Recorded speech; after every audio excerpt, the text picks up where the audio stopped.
Well, hello everyone. This is Larry Hendrick of the Magnum Life again. Woo, if I can spin that around and make everybody dizzy and make it all blurry and fuzzy, I'm sure.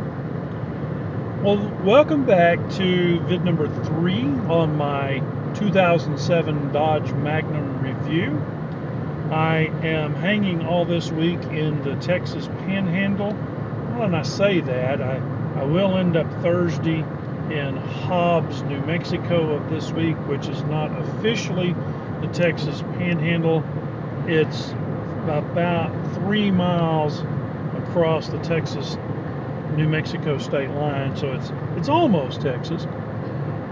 Anyway, I wanted to bring you the third episode in this. My first one was kind of an overview, give you some facts about the vehicle. Then yesterday's vid, or the one before, I don't know if these are going to come out every day or not, but the one before was on my likes. What I'd like to do today is talk about what I don't really think was well thought out, or what I think is a problem that I'd like to see addressed.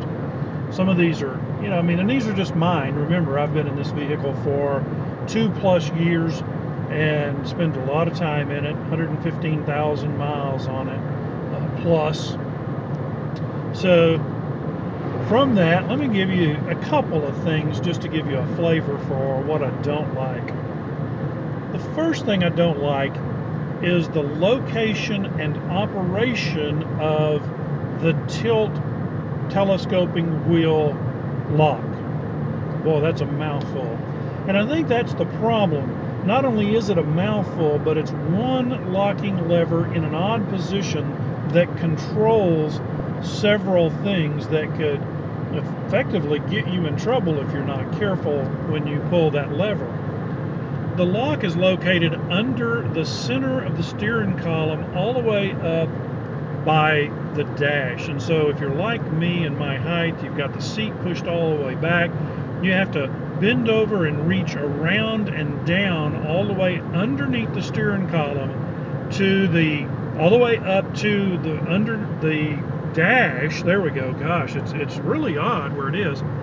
And when you pull that lever toward you, it's got this big loop handle on it. You pull that lever toward you, and not only does it unlock the tilt, which would be okay by itself probably, other than the odd location, but it also unlocks the telescoping nature. So if you're really not paying attention, or maybe you don't know that, you pull that lever, the steering wheel can go up on you, go in on you, come out and down.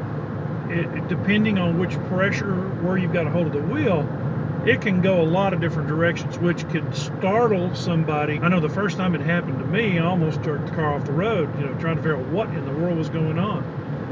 Now, once I did it the first time, you realize that you don't let it happen again. But I think that that's a very odd position to put a single lever lock that controls both of those functions. I don't know that I have an idea of what would be better, but I'm sure that you sit down and kind of play with it and think about it. There's got to be a way that could be done where it was safer. The other thing that really drives me nuts, I guess, growing up, we had, as a family, a 1956 Plymouth station wagon. And one of the problems we had with that was driving down dirt roads, or just dirty roads, or the way rain would fall sometimes in mud balls. You'd end up with this big thick coating of dirt and dust and mud on the back window. Just cover it. And I would think that from 1956 to 2007, that's what, 50 years, they would have been able to develop some way to keep all that dirt and mud and everything else from getting on that back window and just keeping it filthy all the time. Between airfoils and spoilers, there's all kinds of ways that air can be shaped around a vehicle, and I would think that in 50 years years of technological, breakthroughs, that there would have been some way to be able to keep all of that air, which is carrying all of that dirt and dust, from settling on that back window. That's probably my biggest pet peeve of the car.